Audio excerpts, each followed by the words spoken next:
Welcome to episode 7 of the Pro League podcast. Joined today with Jared. Jared, we've decided.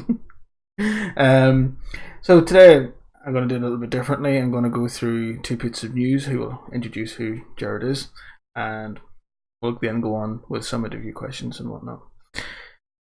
So, last week, or the week before, secretly, as many of you know from playing Ducks, I don't know, has announced a new lineup with secretly being team captain, Redgrave coming over from Room Factory, Snooken and Renewals coming over from I don't know as well, and then Crips, a new player to the Rainbow Six scene, well, competitive scene at least, and Saeed is coach and sub. Following that announcement, a few days later, they announced the org, and the org Digital Chaos. This is where Jared comes in. You're the general manager of Digital Chaos, aren't you? Yes, sir. Yep. So that is the announcement. If you want to go check it out later on. But yeah, the Digital Chaos came in and picked up the team we know as the Swedes, for season 7 of the Rainbow Six Pro League. So, a couple of questions for you then. Tell us a bit about yourself then, personally. Your history in gaming, esports, and things like that. For sure. At this point, I have pretty much gotten that little elevator speech down to a science. So I use that to introduce myself to players a lot when I'm talking to them. So it's something that you kind of learn to recite. All right, cool. So hey, my name is Jared Fletcher. I'm general manager at DC. I now live in Atlanta, Georgia. I pretty much lived in Seattle, Washington my entire life up until this point. I've been in gaming for a really long time now. I started out with, I don't even remember what my original game was on PC, but Counter-Strike 1.6 is probably like one of the first games I seriously got into. Wasn't really good at that game, played it for a while. I mean, I've played pretty much every single online competitive multiplayer game that you could imagine, and some that aren't even really that competitive. I played a lot of World of Warcraft, played a lot of Diablo 2, I played a lot of StarCraft Brood Wars, StarCraft 2, played pretty much every FPS game that ever came out to a lesser extent. Never was really into consoles though, so I'm pretty exclusively a PC gamer. And I'm now basically transitioning all that experience into being a general manager. I've officially played on competitive teams in both Dota and PUBG, or Dota 2 more specifically. And yeah, so now I've kind of compiling all that experience and using it to help players sort of move forward into the future and hopefully help them avoid some of the hurdles that I experienced as a player back then. Because back in the day when I was doing it 7 to 5 years ago, it was very, very different even that compared to now. Yeah, I suppose having that experience as a player rather than just as manager, you could bring a lot more to the table than say someone who's just never played competitively but always been a manager. Yeah, I've already used that experience quite a lot in my interactions, even with just the PUBG teams, and even the Rainbow Six team for that matter. Just kind of, I have a very strong understanding of the difficulties they face because I personally faced many of those as a player. And then also, I have a background as well in business management. That's what I went to school for. So kind of while I was competing, I also was going to school. So that's sort of like where that sort of I learned how to deal with most of those things was through school, not necessarily through gaming, but I faced a lot of those problems as a gamer. And for the most part, a lot of people, and especially a lot of young players, don't have a lot of experience managing the types of problems that they'll regularly run into as competitive gamers. Yeah, exactly. And then it allows them to focus just on the game, knowing that you've got someone like yourself who's going to help deal with these problems. Yes, sir. That's pretty much my purpose, to let them just focus on the game. Good. Can you tell us a brief history about your org, and how you got involved with it? Yeah, for sure. So Digital Chaos was founded like back in 2015, actually. So it's kind of an old org by some standards, and it just was originally a Dota 2 organization. That's all it's been involved with up until this year. That's mainly because the founding members were just exclusively Dota fans, and it was more or less like a hobby for them almost at the time. Yeah. They got involved and they owned media companies that did stuff within Dota 2 specifically, and they just wanted to sponsor teams and kind of help grow the North American Dota scene because at the time it was very small compared to other regions. Of course. And the team, I was actually on that original roster, so I joined that roster as coach, and that was one of my first like really official like esports jobs, I suppose you would say. that original team didn't do super great. And unfortunately, they weren't able to qualify for very much. Learned a lot through that experience as well. But the team did stick around like as an org and managed to pick up other players. And later on in that year, basically the team they picked up ended up doing really well, placing second at TI, which is what would be the team's like or organization's current like number one achievement. And then the team stuck around. They placed in some more events, did well at another LAN, won one LAN, and then basically the team just dissolved. And it's been fielding rosters off and on up until basically last. I want to say this was actually when I wasn't part of the org. I think it was October was when the team disbanded. October or November or something like that. And that was right around when we picked up the PUBG team, so it was kind of a transition there where it went from that to then. But in December and November of last year, that's kind of when the team went through a major restructuring. So that's when I started to join the company, and the CEO of the company right now, Greg Laird, he joined the company. And basically the entire direction of Digital Chaos sort of shifted from being more of like sort of I wouldn't necessarily it was a side project or like a hobby, because they were still trying to make it something, but they also had other full-time responsibilities and they had tons of other stuff going on in their lives, to it's just me and Greg's full-time job now. It's like make sure that Digital Chaos is successful and like drive the current vision of Digital Chaos towards success. So we both joined basically right at the beginning of this year. He started in December, I started in January, and we're now just basically getting into the finishing scouting teams phase and picking them up and starting to really get into all these games and help the teams compete. So you were talking about scouting teams and stuff. What was it about Siege that made you get involved? Yourself with the org. So actually, I started following Siege a little bit even before I joined Digital Chaos. I started following Siege back when I was playing PUBG, because I joined EG right around the same time that Continuum got picked up by EG. So okay. I actually knew about that like before it was announced publicly, because I knew within the organization, like, hey, like we're picking up a Siege team. Like, I'm like, okay, cool. And I mean, at the time, obviously, I wasn't like wild interested in it because I was still super focused on PUBG. But I mean, the guys were super cool. I interacted with those guys on Twitter. That would be the current EG team or whatever. But Canadian and those guys. Yeah, so I was interacting with them. They were super cool, and I liked them. And I kind of started to look at the community a little bit. At the time, didn't really get super involved with the game still, but I became aware more of basically like the presence of Rainbow Six within the esports community as a whole at that point. Because up until that point, I'd never really played Rainbow Six.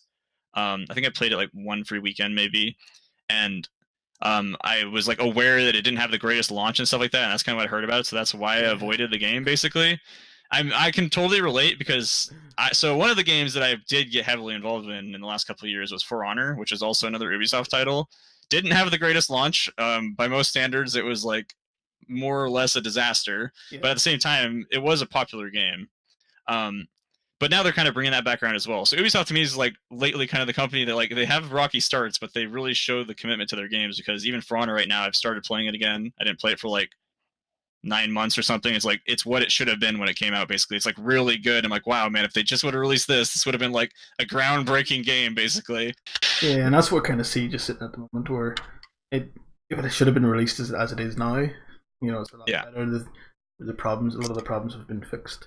Of course, and that's how game development works. Like, it's really hard to get a game made perfect right when it gets released if it's kind of this type of if it's going to be a like complex competitive game. Like if you look at any of the popular esports right now, Dota or StarCraft or Counter-Strike, I guess StarCraft probably not so much, but traditionally really popular ones that have been around for a long time, like they have borderline decades of iterations that have essentially like helped build the games into what they are now. So that to me is just kind of like the same thing with PUBG. It's kind of where Rainbow Six was a couple of years ago. They're just starting out and having all the rough stuff happen, and it's like the core stuff that makes a game great competitively, which in my mind at least is there. It's just not flushed out yet. I agree with that. So I think that basically I started getting Rainbow Six because of all that. Obviously I took this job in January and moved. I basically at that point was just like not really following any games. I was trying to get settled in my own life and get everything figured out. But once we started looking at teams and stuff, I just knew that was a game I wanted to research. And as I started looking into it, I was really interested. And then obviously the Invitational went really well. That was kind of like the tipping point for us. Like we watched that. It was like really great. The production was great. The teams were great. The community was great. Like everything about that is just like what we want in teams. And at that point we were sold on it. So then it was just a matter of finding the right, team for us basically. Yeah, we used mentioned about the invitationals there. I mean, that was the production quality on that, especially the last 3 days, unreal. It was compared to a lot of the other Yeah. lands that we've watched now. That's their second invitational, but they have had, I think, 3 lands a year for the finals, and that would have been one of the biggest and best that they've done so far. So it was a I good time to could watch. kind of get that feeling. It was definitely a good, yeah. That was a well-run tournament for sure. So I appreciate that and that was also nice because one of the best ways, honestly, to kind of watch tournaments like that is from a total raw spectator point of view. So like I had still not played that game at that point. Like the first time I do play it now. I actually like the game a lot, but it's like I started playing it because of that free weekend that Ubisoft like had during the Invitational or whatever. So it was like that was great for me to watch as a spectator because then I could really understand like what made this game worth watching as a spectator, which is what really at the end of the day, as an organization, you want to base your signing decisions off of. Or like, do we think this game has potential? Do we like watching it? As like more or less avid esports fans, yes, then it's probably worth getting into. No, I totally agree. So you talked about scouting for teams, particular teams, and who you were going to pick up there towards the end. You have picked up to what we refer to as the Swedes, the full Swedish roster. Those secretly snooking and renewals have been on a team together previously. I'm sure you're aware. The roster is newly formed, so the likes of Redgrave coming in from Rune Factory. He hasn't played with them in a competitive team before. Though he has played competitive. You've got Crips, who's completely new to the competitive scene, though I've heard good things about his playstyle. What made you approach them in particular? So generally the way at least I approach, scouting for teams, I talk to a few teams at once. So, yeah. What we're trying to do at DC is really build a like strong team unit as a whole, and not necessarily just have a bunch of teams within different games that are all doing so. So, for example, like one of the things I'm trying to do towards that is we played Counter-Strike mixed games yesterday with the PUBG and Rainbow Six team. So we were just playing like 5v5s and that. It was fun. None of us were really great at it. That's the nice thing because none of us are Counter-Strike players, but everyone obviously is good because they're all, FPS pros. But things like that is what we're trying to build. And that's what I was really looking for when I was talking to teams. And I could tell as part of my job, intuition is something that's very, very important. I can understand that, yeah. I'm trying to basically. I would love to eventually move away from that, but right now it's like that is something that is important, and I could just kind of tell we hit it off right away. I could tell they had the right things that I was looking for in a team. Like I've seen a lot of successful teams, and I've seen a lot of unsuccessful teams, and they seem to have like the right mixture of things that typically produce success. So obviously, like you said, they've got 2 new players. They have no proven like necessarily results so far, but to me that doesn't necessarily matter because I can see in them the potential to get there, and that is like something that is really, really valuable to us because as an organization, you have basically 2 ways to approach things, and there's obviously tons of various degrees of this all along the spectrum, but it's essentially pay a ton of money for an established team, Yeah. or pay less money for a like less established team and help them develop and get to that point. I would much rather be on the right side of that spectrum or whatever the less expensive side of that spectrum every time and use what we actually have. So if I'm a big team or I mean like a huge organization that has a ton of money and we just want to buy a team, that's fine. But what I think our organization provides, and part of the reason why they wanted to sign with us, is because we're so invested in them as well. Like we want to see them succeed probably more than just about anyone else. So we're willing to do what it takes to get them there. Yeah. And that's kind of like my entire philosophy behind any team, honestly, in any game. Yeah, so it was more of a case of instead of just buying a big team, earning money from that, it's actually developing together and working together. And I think that will produce, in my opinion, what I've seen in lots of champion teams. That's how you develop a champion team in the long run, and that's what we're looking to do right now, right? We want to develop like household as much as it can be within esports, but household names essentially with the Digital Cast brand. We don't want to just pick up players that are independent and like I mean, obviously, if that presented itself to us and it made total sense, we would do something like that. But it's like, as the core value within the team, that is something that we're really looking to do, is help players develop as a unit, like together within their specific games and as an entire team. Yeah, which is fair. I can understand that. So next question then. Your org is based in NA. You've talked about how you use around North America and stuff. So why an EU team? That's a fair question. Curiosity. Oh, of course. No. to me, esports is global. So, I think that is something that very few organizations or teams really need to have a team specific to. I mean, even if you look at like, Overwatch League, they have teams that are literally tied to specific cities, but they just bring players in from out of town, and the difference is they just fly them there. So obviously, if we had the money and the resource and esports was big enough, we'd probably still be interested in this roster. We would just bring them to Atlanta, and then they would be an NA team, but they'd be Swedish people in Atlanta. But because that is not really necessary, and obviously like very unrealistic for everyone involved, like we just aren't doing that right now. But in the future, it's totally an option that we would look at. Which is fair. Yeah, no, I can understand that. As you say, esports is global, and the internet's a wonderful place, and the world's not as big as it once was. Yeah, of course. It does make sense to pick up a team that you want rather than Yeah, knocking yourself down to a region. of course. Yeah, I mean that's pretty much what it comes down to. It's like we would rather have a team we want, and it doesn't, regardless of region, that makes sense for us as a whole, than just like we really want all NA teams, because it's really hard to. There's a lot of circumstances that have to align properly to find the right team at the right time. Like everything has to lock in. It's like to also just add one extra one on there that's like we only want NA teams. That makes it like way harder, honestly, to specify yourself just to one region. It just confines you too much. Yeah, I understand that. It's fair. So, seeing as the organization is new in terms of Rainbow Six, you're new to the Rainbow Six scene. The roster itself is newly formed. What's your aims for the coming season? Well, obviously the goal is always to win. I mean, I'm not gonna like, and that's something that like I haven't really done with the team like yet, and that's something we're planning to do is set like really realistic and specific goals. But I think that the obvious goal is to basically continue through like in the pro league, and preferably in this first like mini season, because that's kind of what it basically is to place like top 4, and obviously preferably qualify for the LAN associated with it. But I think that the team, and what I do appreciate about them, based on what we've talked about so far, has very, very like realistic goals. Like everyone just understands like where they're at as a team. They understand they're a brand new team, and there's both positives and negatives to that. Obviously, the positives are that there's not like heavy expectations on them. They're essentially like still new, and they have a lot of that like fresh team chemistry, because once you sort of establish habits, it's like can be dangerous, and that's part of the reason why I really like to get in with teams like this, because I can help them establish healthy like team habits and stuff like that. But it's like those are the good things. But obviously the negatives, are that like they just don't have a lot of experience together. Like that is something that it takes time to build, and there's not a real way to force that. Like there's a reason why, some teams take very, very long time with each other before they're actually like able to win tournaments. And like the most recent example I can think of, although there are a lot of them, is like Wings. Won TI. They're the team that won TI6.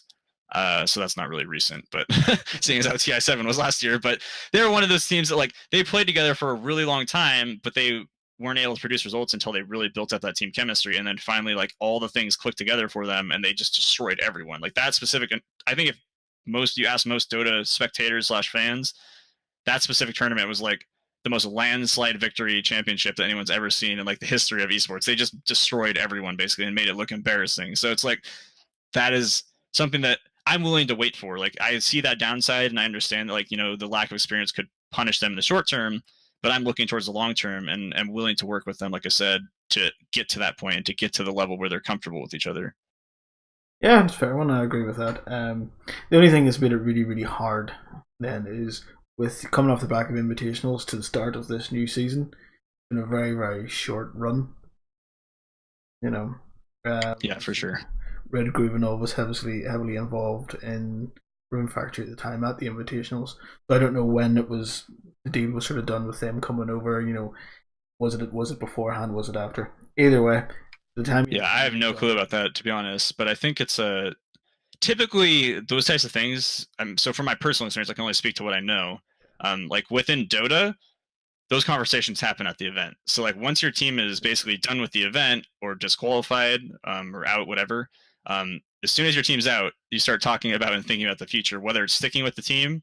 And that's part of, as a general manager, you got to know how to control that conversation. You want to be involved with that, like obviously, figure out what all your players want, figure out like what is the right situation, like the right end result for everyone involved. But yeah, from a player's perspective, they're basically sitting down and just talking to each other and figuring out like, okay, like who's off what team can I make, who can I join, stuff like that. And I think for Red Groove specifically, it's like he just really was enticed by the idea of playing on a full Swedish roster. Like I think that the idea of the language barrier and all that stuff was really, really a big thing for him. Yeah, and that's one thing. Actually, a question that I didn't prep with you. Um, with EU, that happens a lot. 9 teams, these band together based on language. Obviously, you've got the likes of Penta who are international. Although you've got like Supremacy and Millennium who are only French teams and will only pick up French players. You have ENCE who only pick up Finnish players. Um, this team here who's clearly very heavily ambition of going for a Swedish roster. Would that have put you off maybe some of the NA teams as well? Because I'm sure you've heard of the NA Shuffle. I'm Yeah. sure it's not just only Rainbow Six that goes through this. No. In Dota, it's every region. Every region has a shuffle. Well, NA teams, now, granted, EU shuffled quite a bit in the off season between last season 3 institutionals. But usually the NA will shuffle. They don't win a game, they'll shuffle someone out. Where EU, it's been very heavily focused on, okay, we didn't win, let's work as a team to improve that. Do you think that might have helped your decision when coming for an EU team? I do think it's like, I mean, once again, everything is positives and negatives. So like obviously the positive thing is typically the team is going to have better synergy and like be more solidified basically if they're, speak the same language. And obviously within EU, like you said, there's a bunch of pockets of like France and all the regions, Sweden, all those that have like their own microcosm communities basically within the general European community. And they're much more likely to, create this stronger synergy because they feel, I actually was just talking to somebody about this earlier, but it's like, it's easier for them to work together and overcome internal issues within the team because they see less people within the pool of players to potentially play with if that's what they want to do. So they see a bunch of Swedish people or a bunch of French people and they're like, this is who we have to play with if we want to talk to speak Swedish. Basically, I actually don't even know what the language is. I think that's it. I feel really. I was about to say. I hope I had that right. It's like they speak the language. It's like these are the people we have to work with, and it's like this is what we have to. So we need to work through our problems so we can stay together because like I want to play with these people because I know they're the best people within my region. Within NA, it's like, or even just English speaking in general. It's much easier to be like, I'm just going to keep shuffling around until it works. And it's like, once that habit develops within the community and within like people's mindset, that's the way that it's done. That's what they know. It's really hard to break. So it's like, that's why I was so excited when I found this team within Rainbow Six that was so excited also to basically, I mean, obviously, words are one thing, and they had just recently basically split from their other 2 players to create this team, and that was obviously a whole big fiasco that we were kind of looking into when we were looking at all this stuff. But at the same time, I kind of understood why they did it. Like I could see the reasoning behind it, and it made sense from like their perspective completely. It's like we just want to do this full Swedish thing because we want to develop a stronger synergy. So it's like I can understand that, and that's something I can get behind. I've felt that feeling before of like, feeling the inability to succeed because of the people you're playing with. But I also, as I've matured, I'm 26 now, and as I've gotten further along in playing competitively, like, and more recently in my PUBG career, I've understand way more the value of working through your problems to develop a stronger bond and become a stronger team as a whole. So that is kind of like the languages definitely help contribute to that. And 100%, that's something we think about when we're picking a team, but obviously it's not like a major determining factor. So it's not like, we want to have like a full Swedish roster, but it's a positive. Like it's something we think about as usually a positive. Yeah. It helped tip, but not be the end all decisive factor. Oh, it's fine. You did talk a little bit about how long you've been following the CG sports scene, but yeah, so pretty recently is like, and actually like following it closely, but I've been roughly following it for a couple months now, basically. Yeah. Well, then, how are you finding the esports side of our community so far? Really good. I am quite enjoying it. So I come from Dota 2, which is one of the more vicious communities in the esports world, I would say. So basically every community I've gone into so far outside of Dota 2, I'm like, I never want to go back. But I'm in all of them now. I'm in PUBG. We literally just announced our Dota 2 roster 3 hours ago, and now Rainbow Six. So I am getting a mixture of them all. Dota 2 is just very different. Like you just have to understand. It's one of those things you just have to kind of be a part of the community to understand a lot of things. And obviously, there's always going to be people that are flaming you for various reasons. And as the community gets bigger, that's something that's harder to contain. So Rainbow Six, right now compared to most other esports, isn't gigantic, but it's like that's what makes it so great to be a part of, because it's like the fans are all so welcoming. Everyone, for the most part, is like nice and really encouraging of like everyone else. Like I just saw nothing but like positivity and pretty much like across the board for the most part when we announced and stuff. And it's like that's rare in most esports. Like if you announce a roster, we're like going in expecting like, yep, here's all the flame for the players we just picked up and why they hate them or why they think they'll suck. It's like it was like 90%, 95% positivity when we announced Rainbow Six. Like we had really good engagement across the board on like all our social media stuff. Everyone was like reaching out and saying like how excited they were and stuff. Dota 2, it's like, well, this team's gonna fail in 2 months. Like, yeah, all right, bring it out, Dota 2, bring out the hate. Yeah, it's a fair one. I'm glad you're liking the community so far. It's something that the pro side of the community definitely try and work on and try and be more accepting. Yeah, PUBG was great about that too. I wasn't planning to play competitive games ever again. I just kind of fell back into it, and that's part of what drew me into it so much is these newer esports just have very welcome communities for the most part, because the veterans that move into those games that have played other games before understand how valuable that is, not only to developing a strong like esport, but also like how important it is to just developing the like players they're going to be playing with. So establishing that early, if you're a person that has any influence in the scene in a new game like that, really helps like everyone in the scene. It doesn't like, because the easy thing to do is like look at everyone else as your opponents and like they're taking my spots on these pro teams, they're taking my spots in these pro leagues. Like that's an easy mindset to fall into, and it's not necessarily wrong, but at the same time, seeing other people succeed and seeing the scene as a whole grow just creates more opportunity for you as well. And if you're truly driven and you're really one of the best and you're pushing yourself to do that, then you'll find your place in the scene eventually. But it's just a matter of understanding that, and this is the number one piece of advice I'll probably drop in this entire thing, is the power of relationships within esports and how important that is across the board. Like you never know when somebody will be able to help you out, and you never know like what they're going to do for you in the future. So burning bridges is like the worst thing you can do in esport, and it's so easy to do when you're on a team with somebody and you hate them and you just want to yell at them and cuss at them and you want to quit the team, but you have to like fight that urge and learn how to, at the very least, learn a positive or peaceful way to kind of end the relationship or be like, I don't think this is working out, like we're done basically or whatever, but just not slash and burning the relationship and like calling them out on everything possible. Yeah, I can understand that one. I mean, you look at other professional sports. A lot of people will have NDA, things that they can't talk about on the likes of Twitter. So you'll see footballers not get involved in drama, where esports doesn't really have that. So you do find less. Not yet. Not yet, but you see, that's what I'm saying. Like, not yet, but in CS:GO, League of Legends, as you said, Dota, you do see those sort of flame wars expand on Twitter and other social media, and everyone sees that. So I'm trying to keep a community nice and tight, like Rainbow Six and where everything's not. It's okay, these things happen. So you may not have known about the Vitality BRK incident with the community vote. Long and short of that one is it was a community vote to bring someone to the invitationals, and two of the teams that were winning that was a French team called Vitality and a Brazilian team called BRK.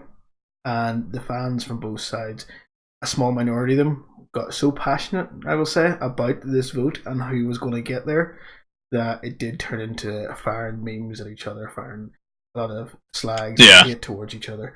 And I'd say that was only a small part, but it was good that it was only a small part, and the community as a whole were not accepting of it, and we're telling people, this isn't all. So it's good for it will help, as you say, it will help in esport. 6 PUBG, the smaller ones grow, and maybe eventually overtake the likes of League of Legends and stuff, where people want to move away from toxicity. Yeah, that's a huge selling point. People don't understand that. Well, not people, but especially players, which are the core of esports.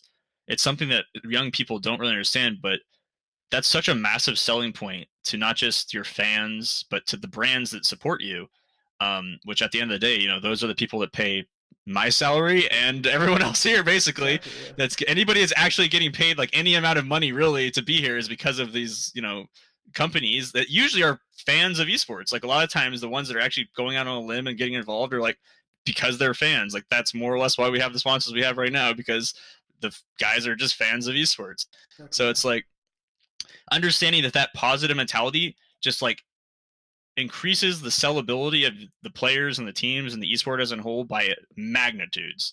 It's like that stuff is basically what I'm going to try and tell every single player I ever sign and pretty much anyone I interact with. It's like, you don't need to be negative. Any reason you have to be negative, I can tell you why you should be positive about it. Even if it's something, like I said, the most common one is like, man, but seeing this guy succeed when I know he's a really bad person and he's like a really bad player and I hate him, it's like, that's just like, that is not going to help you become a champion. Like that mindset and that mentality is not going to make you a better player at all. Like it's only going to hurt you. Exactly, and people are always talking about like freedom of speech and stuff, but at a professional level, when it comes to representing yourself on Twitter, you really gotta look at everything you do. Is this going to work for me? You know, is what I'm about to send out on Twitter going to be a positive message for me? Is it going to help me succeed in the future? And as you say, throwing negative comments out there and flame wars, it doesn't help you advance as a Yeah. person. So why do it? It just damages you in the long run.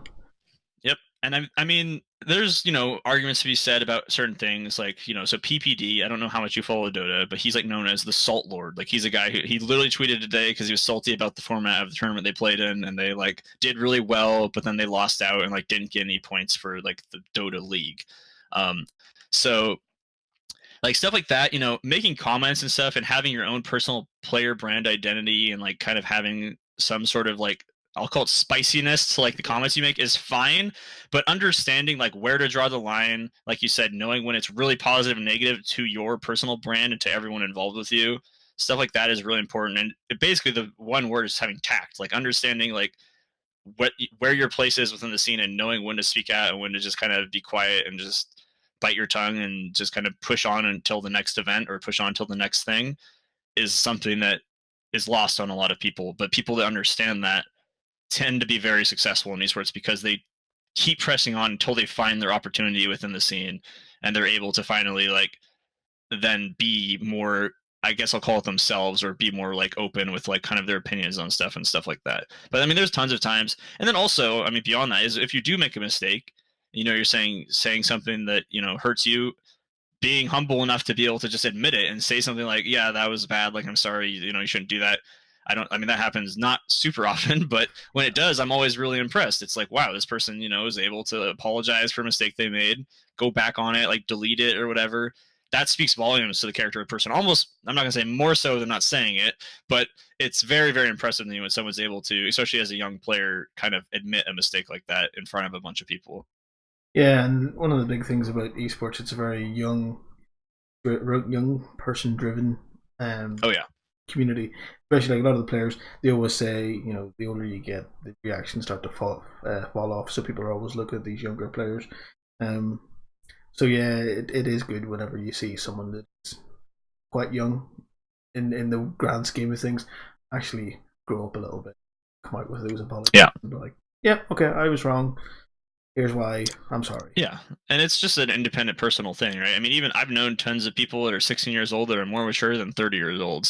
Like, not even just within esports, just in my personal life. So it's like, it's just that's something that is incredibly valuable to me personally as a general manager when I'm trying to build like what I was told you I was trying to build earlier. Like, those are the types of things that I look for when I'm scouting, almost more so than just pure raw like monster skill. Well, that is really important. Having an entire roster of people that all understand how to be a team is going to be a more consistent way to build a successful team unit than to like patchwork together a bunch of Frankenstein monster players and hope that this one works. Which, I mean, both of those are paths to success and both can work and have worked in the past. But I just think that it's a much more consistent strategy to kind of build a strong team with a bunch of level-headed, intelligent, mild-mannered, like good players than to have a bunch of crazy, egotistical, like monster skill players that are just like constantly biting each other's heads off. Yeah, great. So, last question for you in this wee section. If there's one thing you could change in Siege, I know you're relatively new to it, but to help the esports side, like sort of in-game, tournament structures, things like that, what would that one change be? As far as tournament structures go, I think that I I mean, like I said, I wasn't like a hardcore like following the brackets and everything, but it seemed like the structure of the current thing was good. One thing that I am excited for, actually, that I learned about with everyone else during the Invitational is the introduction of banning. So coming from Dota, I think that that is a good step in the right direction. So, I mean, I once again don't have competitive Rainbow Six knowledge, and I don't know actually even really what my own personal team thinks of that. I haven't even asked them about that yet, but I think that that adds a lot of depth to the gameplay that is like what adds a lot of staying power to esports. So there's a reason why like Dota and League of Legends are popular and stuff. And to me, it's like the example is it's going to create a game within the game. Dota has the drafting phase right now, which is what that's going to be basically, to whatever extent they create it for. Actually, are they adding? Well, I'm assuming you pick the maps. Well, I guess the characters don't have like crossover, but they'll probably have it be like you'll ban one character and then pick like two, and then ban one and like pick three or something. I don't know exactly how they're gonna do that, but well, I think the way it's done at the moment is obviously they do the map by picks and bans. Mm-hmm. You know, the likes of League of Legends, it's to see a map all the time, but as you know, we have a 9-map pool currently, and they pick and ban maps, so they go through that phase where they ban and actually the map's chosen. So once they go into the map, teams usually have strats. They can pick whereabouts in the map they want to go. As I'm sure you've seen in ranked in Rainbow Six. Yeah. And then they pick the characters as well. I think it's just before I think the plan is once they find out what map they're going to, they will then ban 4 characters, and it'll be universal bans. So if my team against, say, if I had a team against your team, I chose to ban, say, Twitch. Both of our teams couldn't use Twitch. Okay. That's how it'll work. So they'll pick those 4 teams, and then they'll go into the phase of each round to pick their operators that they want. Okay. So yeah, it's obviously not going to be quite as like in depth, change in terms of like the strategical element compared to like a MOBA or whatever, but it's still going to be a big difference when like you can ban out, especially, and this is one thing that's going to limit a lot of players that are really like what you'll call one-trick ponies, where they're maybe like insanely good at like one specific character, but they don't like bring the same thing to the table. If you're like, okay, well, we both have good players like for this one specific character, but this guy is able to like just destroy everyone on every time he plays it, obviously your team's gonna be like, yeah, we're gonna ban that character. We'll bite the bullet on that one. Exactly, and you see that a lot in the likes of League of Legends. Watching their ones, you get a one of the players who can play. Yeah, it's like a mid character or whatever. Yeah, it's definitely much more probably in that game than in Rainbow, because. Well, when you think about Rainbow as well, I could think of, say, one side off the top of my head. You talk about the Garage on Consulate. I know you're only sort of not super familiar with any of these, but you can tell me about it right now. The main strategy in that one there, you've got obviously reinforced walls, as you know. Mm-hmm. So the garage is you'll reinforce the garage. Yeah. And you've got hatches up above that you'll reinforce as well. Well, usually you'll take both Hibana and Thermite to cut in, yeah. So Thermite will go for the garage door and try and open up 2 of the panels with his charges, and Hibana will try and get the hatches, the 2 to 3 hatches, 2 hatches, that needs to be got. Well, your team bans Thermite knowing we've got an idea for how to push this without using the Thermite. Yeah. The team might not have that idea, and you've just swung the whole thing in your favor. So yeah, that'll definitely change things a lot then, for sure. Exactly. It will. As a viewer, it will make it'll definitely make a lot of interesting games. It'll shake the gameplay up, so it's not like you said, like the strategy is going to be very similar. Like if everything's reinforced and it's like, but then they just cut through it with Thermite or with Hibana or whatever, then it's going to definitely like change. Each team's going to have more independent strategies from each other, basically, like you were saying. Yeah, and you evolve this meta and you find certain maps play out the exact same way. No matter, it could be 2 NA teams, or it could be 2 EU teams, or an EU and an NA team. The game will almost play out the exact same way. Yeah. The in the sites that they'll choose, in how they reinforce the operators they choose. So throwing this element in, it should help cut that up a little bit. Yeah. And then it also makes teams throw changes in on the fly rather than having set hard strats. Now you got to learn to be a bit more flexible. So teams that are good with that and good with adaptation will definitely prevail in this sort of meta. Cool. Yeah, I think that'll definitely improve things then, because I do like that having that mental element to the game outside of just being a really good Twitch shooter is what really makes games interesting to watch to me. That's one of the parts of it. And I think that, that's what I liked about PUBG so much when I played it, because it's kind of a similar thing. That game is a very cerebral shooter more than most that are competitive games right now. If you're competing that game at like a pro level, it's like 90%, like your map movements, your decision making processes and that stuff. It's like 10% shooting. Like in that game, you really can't, it's very, very hard to kill more than 2 people in that game. Like if you're killing an entire squad, then that's like a monster kill basically compared to like other games, because like people take like 5 bullets to kill, but if they're all shooting at you at the same time, then you're just like dead basically. So it's all about positioning, and all that, those types of elements definitely feed into it. And I love games that are like that. So that's kind of what drew me into that. And that's part of what I liked about Rainbow Six. Like even as a noob, like somebody who's just getting in the game, but I tend to pick up on those elements quickly, just as a long-time competitive game player, like understanding like why the game designers put this in, like what its purpose is, like learning the mechanics and stuff like that. I tend to pick up on that kind of quickly, and it's like I could pick up on a lot of that pretty quickly in Rainbow Six. Like, yeah, all these things make sense, and it has a lot of really cool, elements of it outside of just sitting in the corner shooting somebody. Like, there's a lot of ways to get around that and stuff like that. Speaking of that, one of the greatest things just like the thing that sold me on the game from a playing standpoint is when I was like, they give you drones. It's like, this is Counter-Strike with the maps that I love to play that I never got to play because nobody liked them, aka like the hostage maps and all the camping maps. But they fixed the problem of camping is too strong, like with drones. I'm like, okay, this is good. I like it. That's all I needed, basically. Yeah, exactly. Yeah, I can kind of agree. I come from a Counter-Strike watching background. I'm playing it when it was 1.6 a lot. So whenever Rainbow Six came out, same as yourself, it was like, wow, this is a lot like Counter-Strike, only better. Yeah, except you have a way to deal with camping. Like you can't get salty when a guy prones in a corner and just kill. I mean, you can, but you're not as allowed to get salty if a guy is just proning in a corner and kills you, because like you have tools to deal with that. You had a drone, walls being very destructible. Yeah, all sorts of stuff for sure. Breaching charges, grenades. You had loads of opportunity to deal with that, but you chose not to.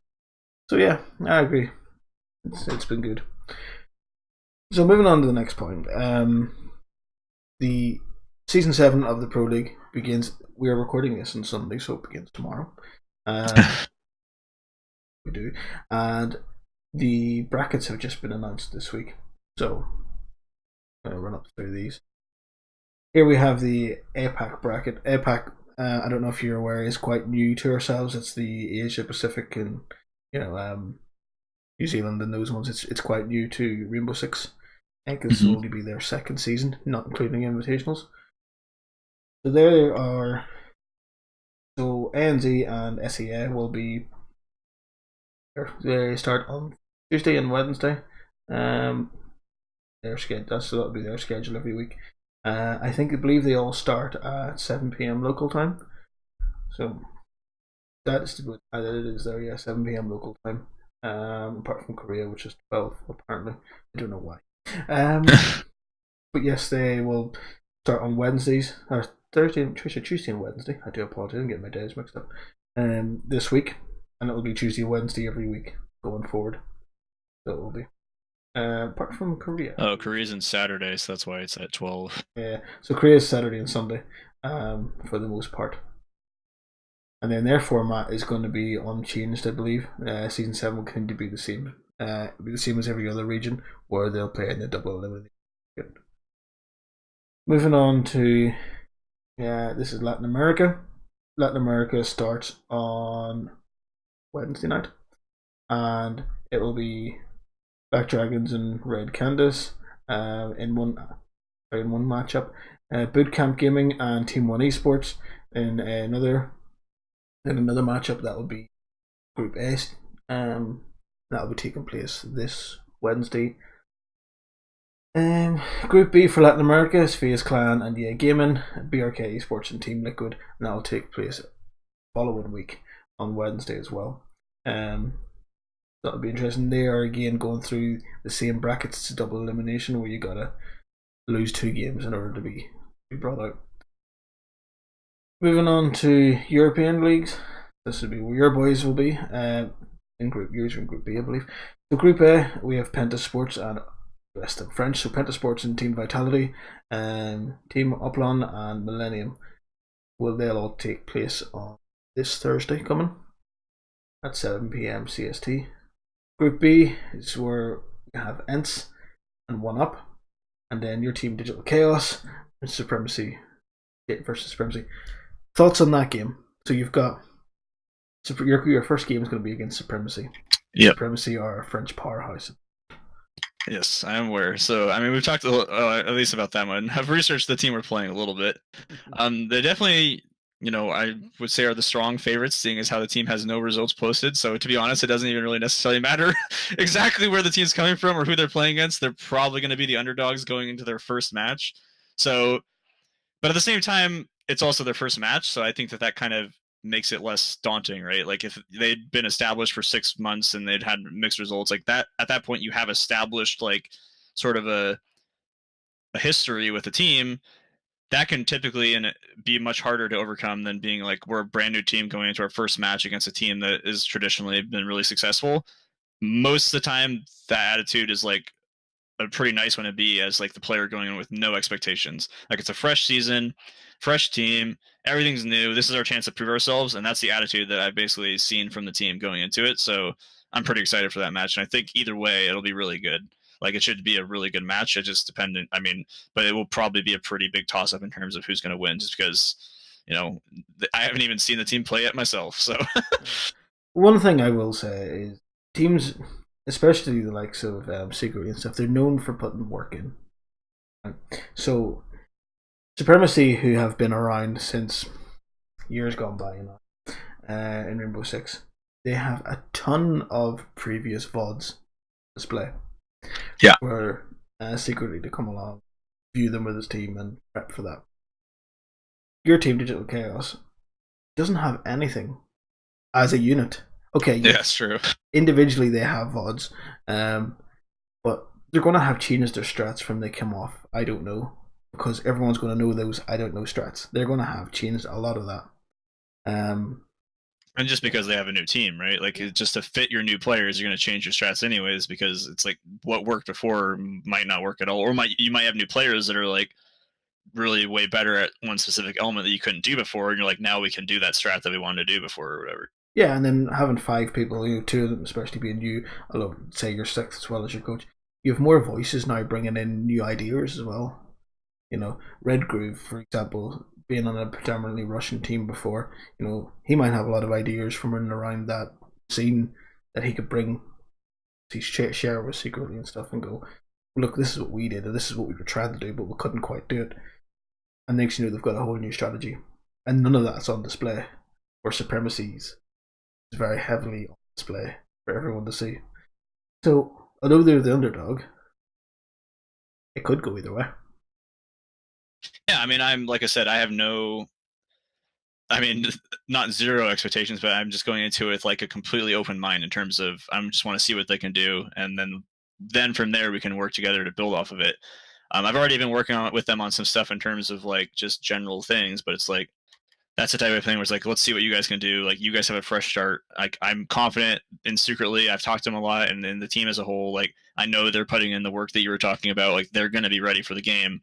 It's just a matter of seeing like, are you ready enough? Like, have you had enough time together and enough practice and enough experience together to be able to take on a team that's performing well? And like I said, I think that it can go either way. Like, I'm not going into it saying like, it's going to be really hard for them or anything. It's just like, to me, it's going to be a toss up, and it's going to be just who shows up to play on that specific day and who really prepared the most. Yeah. I don't know a lot about Latin America, but EU is sort of my baby. As you can tell where I'm from, it's what I have focused on a lot. Whenever I was working crazy hours and stuff, and I only really had time to follow one scene, I only followed Europe. So to me, this bracket, right, it's a clear win for Penta. I can already tell you that. I believe Penta's going to come into this bracket top of it. They are the Invitational recent champions, and they definitely impressed, so I'm not surprised by that. The last year, because if you haven't been following, they also won Year 2 Season 1, and they won Year 2 Season 2 back to back, and they're the only team to have won back to back championships like that. So they're a consistently good team for sure. Exactly. So that's almost a given. The rest of them's a bit of a a toss up. It could be. I think we're going to take that one out. But this bracket here, ENCE, 1UP, and Supremacy all have done very, very well in the last year, especially in round invitationals. And then your team Digital Chaos having the powerhouses of Supremacy snooking, or not Supremacy, sorry, Secretly snooking and Renewals, who are very well known and very good players in the scene. I think this bracket's going to be the one to watch in EU. I'm glad because I'm going to be watching that one for sure. I'll probably be watching all the EU teams at the very least, just because I want to see the competition for my specific team. Obviously, I'll probably try and watch the other stuff, but pending my availability, it's like I'm not going to probably be able to watch the Pacific one at local time, like noon or whatever, because it's going to be a little bit of a stretch. Yeah, because they're like, how far ahead is Australia from you? I know they're massively ahead of me. Basically on the opposite side of the time for me. So exactly. Yeah, it's not going to be easy to get them all. But yeah, I think this is going to be the bracket to watch, and there's no clear winner already. Like I say, Group A, Penta's the strong favorite, yeah. But in here, it could be anyone for the taking. So, yeah, it should be great. Moving on to North America, then we have Evil Geniuses, Ronin Esports, Era, and Space Station Gaming, another New York into the scene. And Group B, we have Rogue, Logic Gaming, SK, and Bird University to round us off. And they'll take place on Monday nights. They'll be tomorrow night at 7 p.m. local time. I think it's EST they run on. Yeah, I'll probably watch those then, definitely, because I'll have that one will be convenient for me. Watch some of the NA teams. Teams to watch out for if you haven't been Evil Geniuses, as you know. They won. They got second. They got second in Invitationals. They won last year's Invitationals. And also got won what was the last season? Year 1, Season 3 they won as well. Yeah. Year 1, Season 3, the first Invitational, and got second place. So very nice results. Consistently good as well. Yeah, exactly. And they consistently make it land and things like that. They'll be one to watch. In the Group B, you have the likes of Rogue and Logic Gaming, two very, very good teams. Obviously, Rogue performed very well, getting into the semi-finals in Invitationals. Logic Gaming went home early in Invitationals. That was a shock for a lot of people. They were previously known as Elevate, and they were a consistently good roster then. I don't know what's happened. They kind of fell off the wagon. Is that like the only major event they've really kind of bombed out of recently, or is it kind of they just been consistently going downhill? No, I think it was one of the first they bombed out of. Now, okay. Season 3 they didn't do very, very well in the regions, but I'm trying to think where it was their results. I don't think they made LAN, but previous to that, they done really well.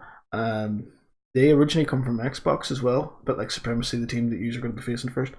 Year 1, Rainbow Six supported Xbox and Pro League as well as PC, and Elevate, or Logic Gaming as they're known now, was the Invitational World Champions of Xbox. Oh, alright. And then they moved into PC year 2 season 1. The same players switched from Xbox to PC? Same players switched from Xbox. That's surprising. And everyone expected them to do poorly. They qualified for Pro League. They've been in Pro League ever since. Yeah, that's pretty impressive. They've been doing very. So that's why it was a bit of a surprise that they bummed out. They lost 2 games in a row. The first 2 games they played in the Invitationals, they lost. That was it. They were done.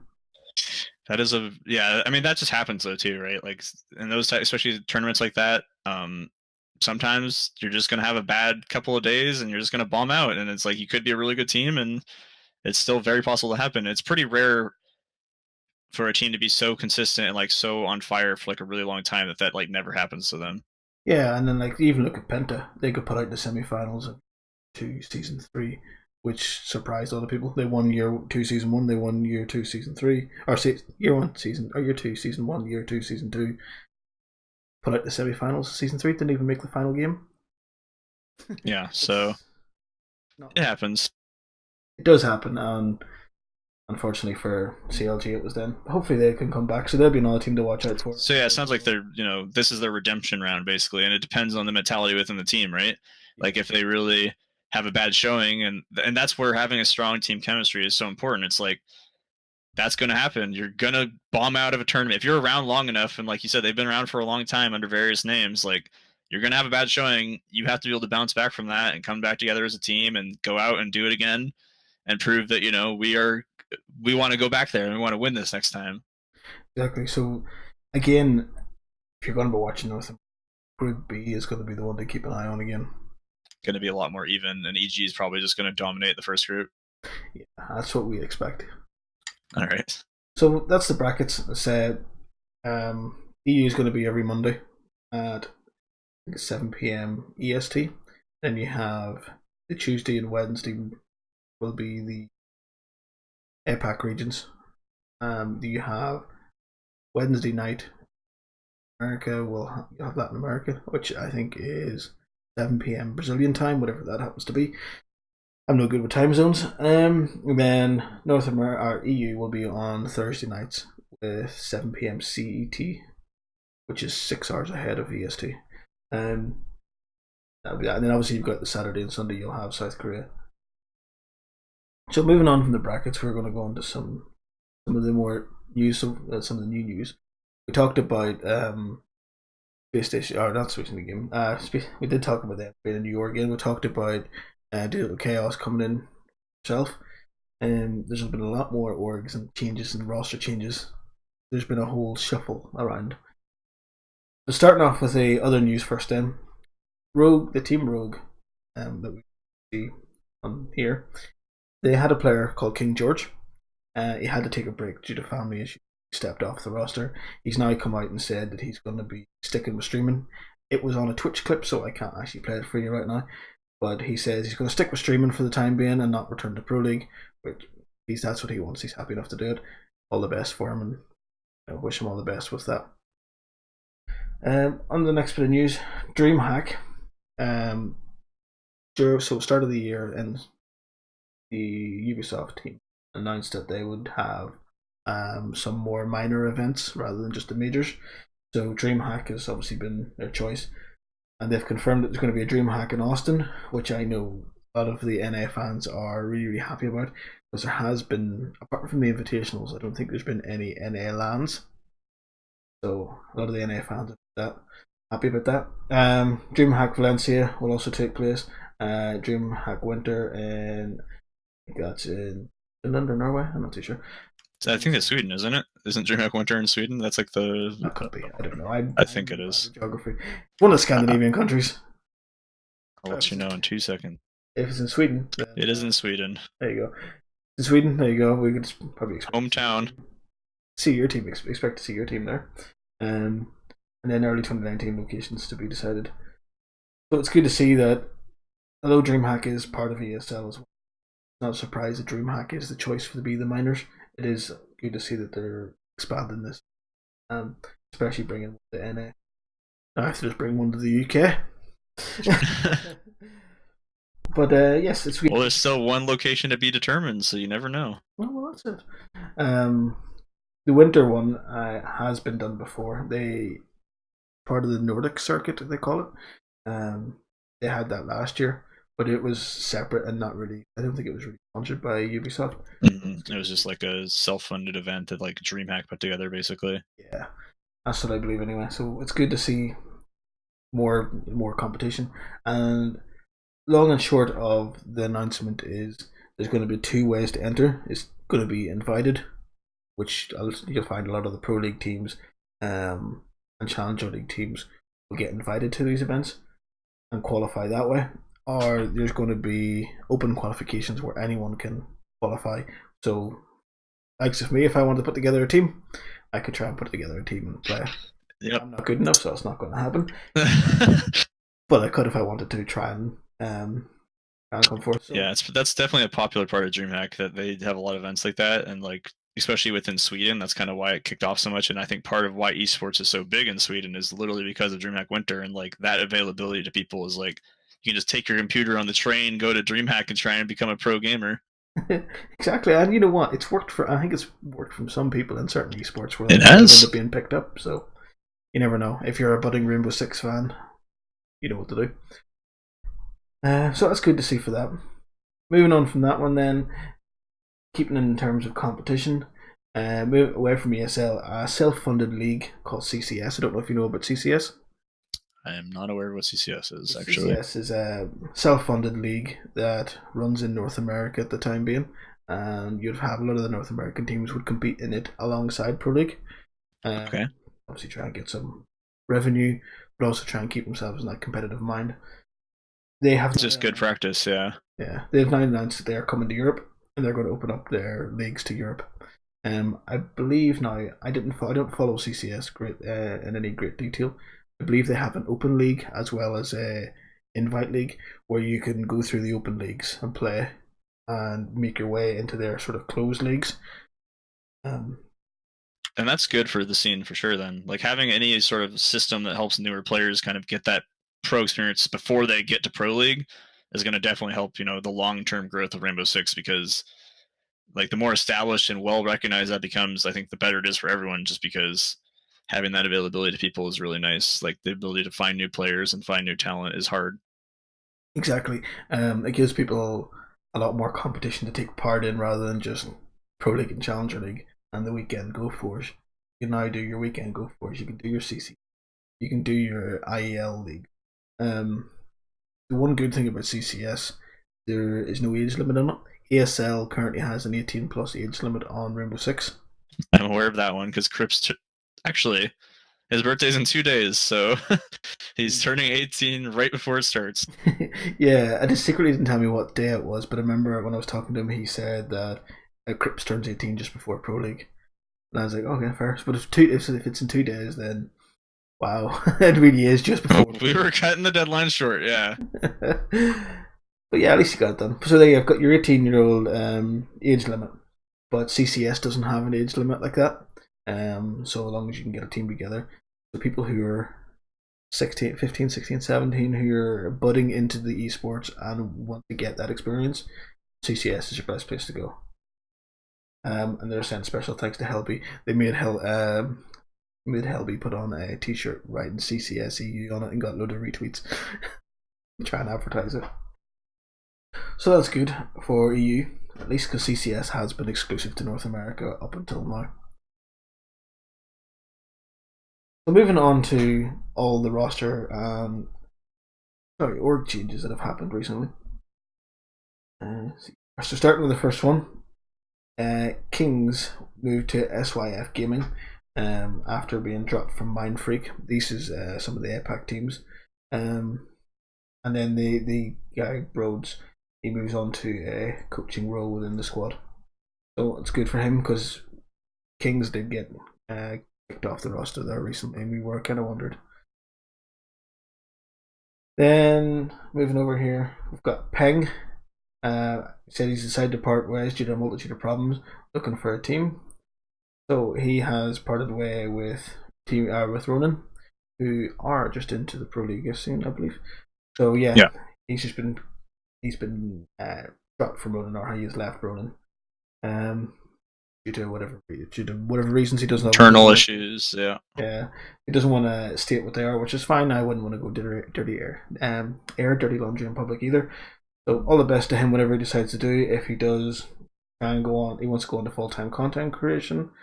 He's also looking for a team, so all the best with him.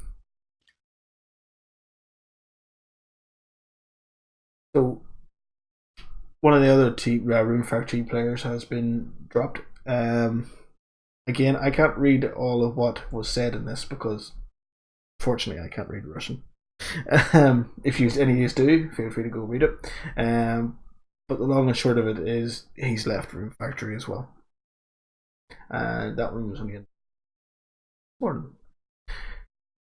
Next one, Bootcamp. A new org into Rainbow Six scene for Brazil have taken on the ex-Nox roster. Recently, a lot of the Nox teams have said they are Nox players all put out saying they're leaving Nox. Instead of just a straight org change, it was very, very different to.